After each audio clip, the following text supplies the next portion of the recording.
As the professor said, this is Fernanda speaking, Thomas Baker and Paula Barahona, and our topic is the ecological approaches to classroom management.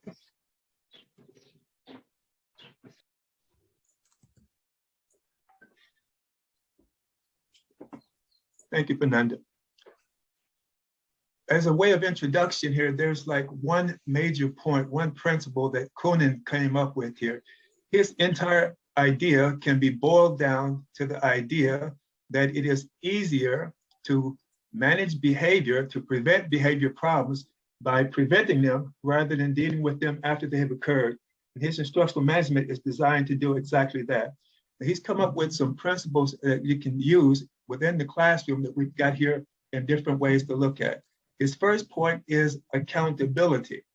In accountability, this is where the teacher has to be focusing on his students, or the teacher's students rather, and hold them accountable and responsible for their behavior. That means, like, when you see something, letting the students know that you've seen it and making it sure that you have some way of keeping track of it. And they know that, oh, you're paying attention and you're keeping track of it.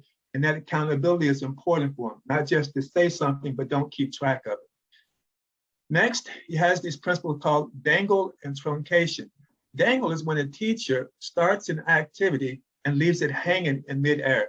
Example might be when you're like going to do an activity, you're doing one thing, and then you just switch over to something else. But later you do come back and pick it up again. Truncation is a longer dangle because what you do is basically the same thing. You've started an activity and then you move on to something else and you don't come back at all. Next, we have what's called a desist. There's something that's happened in the classroom, and so you're going to try to stop this behavior. Maybe you just might call somebody's attention to something, but you're going to do it in such a way that maybe there might be other people who are doing the same behavior. Example might be something as simple as one person with their hat on. You say to them, oh, could you remove your hat, please? And you notice that not only that person, but 2 or 3 other people also remove their hat. What happened here is this ripple effect that one correction actually caused other people to have the same correction as well. It ripples through the class. A flip-flop is basically exactly what its name says here. You start one activity, transitioning from one activity that you finished to a new activity, and then for some reason you come back to the old activity and then go back to the other. You can see what's happening in the classroom. The students are like, what are we doing? Activity A, B, C, I'm lost. So here the teacher is causing the problem, and the problem is that the students are not going to focus on learning. In the slowdown, what we have is basically what the name says. You're slowing down the momentum of the class. There's 2 ways this happens here. One is called overdwelling, and the other is fragmentation. Overdwelling is like, for example, we go back to the guy with the hat on. Instead of just simply saying, can you remove your hat, and then moving on with the lesson and staying on task, you start to tell him why it's a good idea to remove the hat, and then you start telling stories, and you just spend too much time on something that was really simple to correct. Fragmentation here is when you're going to break down an activity or a behavior into subparts. What we're saying here is, for example, like you might be doing an activity, and then, for example, let's see, practicing saying good morning, how are you, fine, thank you. And you end up doing this like student by student, one by one by one. Well, you're doing an activity that the whole class could be doing at the same time. So that's fragmentation, breaking something down that should never have been broken down into individual type activities. And of course, what happens during that fragmentation part there is that people get bored waiting on their turn. And being bored, you get off task, and then this leads to bad behavior in the classroom. And the final part that we have here is this group focus. The teacher needs to try to keep the attention of all members of the class at all times. Now you can think of something simple right here where you might say, Fernanda, this question is for you. Well, how many people are going to pay attention to that? Only Fernanda. Everybody else is clicked off. So what you want to do is say, here's my next question. How would you say, ¿Cómo estás in English? And then the whole class is thinking, because maybe the teacher might call me. So you want to try to make sure that you keep the group focused whenever you want to. So again here, this is instructional management, what the teacher will do in order to try to manage behavior in the classroom based upon the idea that teacher is the one responsible for the behavior in the classroom.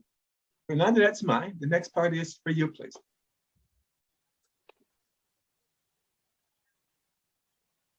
You're muted. Okay. Sorry.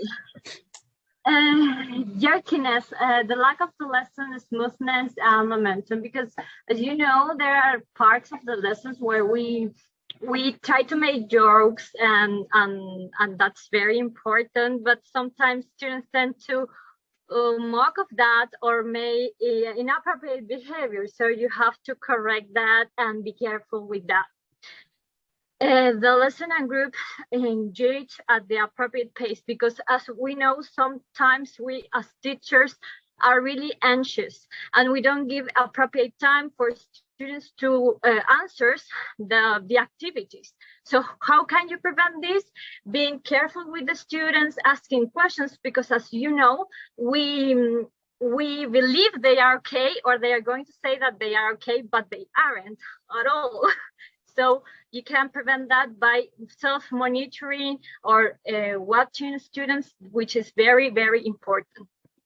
Overlapping is, for example, when a teacher is able to do multiple tasks at a time. So, for example, you can be speaking and looking through the activities that the students are doing. So this is something we all as teachers do, okay?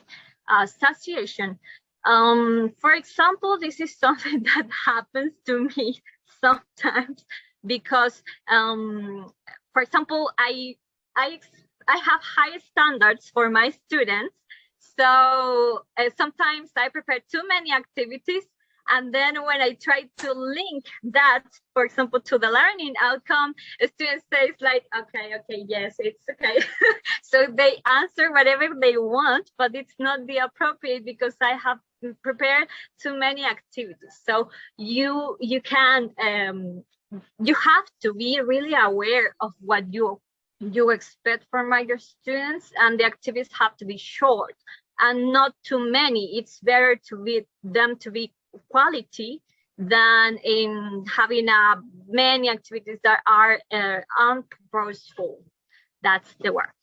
The stimulus bound is, for example, when a teacher has the students engaged in a lesson and something else attracts the teacher's attention, and that the teacher is the stimulus bound. It's kind of difficult to explain because I will give an example. For example, it says, just as Mr. Liffick started to teach, he noticed that police were in the hall frisking and handcuffing a man. Because of the position of the classroom door, the students couldn't see what was going on. However, Mr. Liffick clearly was distracted from the lesson he had planned, knowing that something was going on that was attracting Mr. Liffick's attention. The students began to fix it and turn in their seats, trying to find out what was happening.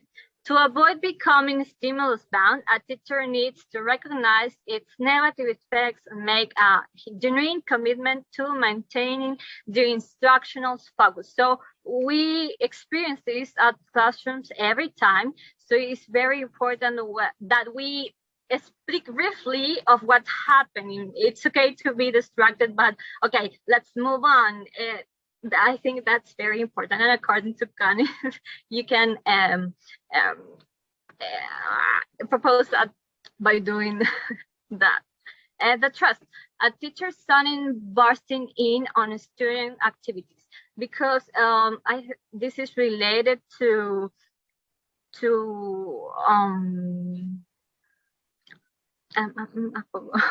sorry. Fernanda, that's what I'm doing right now, interrupting you. That's a thrust. Thank you. But yes, it's really similar with the stimulus bound because it's inside somehow, but you get distracted by outside stimulus. It's really similar. So I don't think that I should go farther than that. And then we finally have the witness. Effective teachers demonstrate witness, which means they are aware of all events activities and students' behavior, and that they convey that knowledge to students. The with it teacher can tell whether behavior contributes or takes away from learning situation. As we know, we have many different things that happen in the classrooms. So it's really important that we notice if what we are doing is contributing to learning or is taking away the learning. And that's it. Thank you. Okay, so the chapter 5 also talks about other ecological approaches that teachers can apply in their classrooms.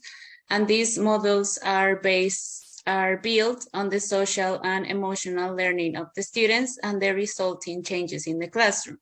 So first we have the community of caring that promotes a positive learning environment, positive attitudes, and respect for each other.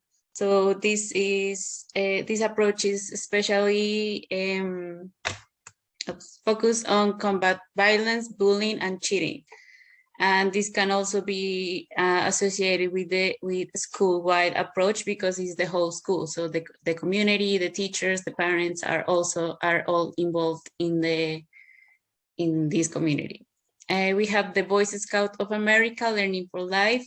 So the idea of this is that they combine life skills, character development, academic learning, and outdoor experiences to encourage positive behavior. Then we have the Lions Club International Foundation, Lion Quest, and this promotes character education, drug prevention, and service learning of the premise that positive youth development inhibits problem behaviors. Then we have the positive action, that by making healthy and positive behavior choices, students increase their feelings of self-worth. So if they think positively, they're going to do and think very positively, and that will change their behavior and their mentality. And then we have the last one, that is social decision-making and problem solving. And this model promotes social competence by focusing on critical social decision-making, self-control, group participation, and social awareness skills. This approach is to be integrated between 5th and 6th grade. So it is for maybe pre-teenagers, teens. So they are all focusing on their social awareness skills mostly. And that was all of our presentation. Thank you so much. Thank you. I was wondering, what tool did you use for your presentation to develop your infographic? Canva. Canva, yeah. What is it? Canva. Canva. Oh, Canva? Yeah. This I am digging that. That's cool. Yeah.